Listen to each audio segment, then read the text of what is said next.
Okay mga master, so kung naghahanap kayo dyan ng matibay tapos budget friendly na reel, yan, ito yung maisa-suggest ko sa inyo, ang Berking, yan, Berking Assassin po yan mga master.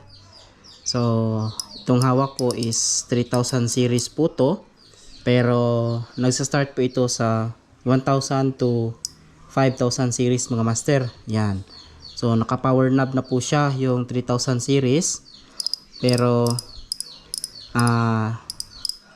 yung max drag niya is 15 kilograms, tapos yung line capacity niya is pag 0.28 mm yung linya mo nasa 185 meters po, pag 0.30 mm nasa 160 meters, pag 0.35 mm nasa 130 meters. So ang kanyang ball bearings pala is nasa 9+1 yung ball bearings niya mga master, and ito po ay salt water resistant. Yan, salt water resistant na po to mga master. Yan, sound check tayo mga master ha. Oh, di ba?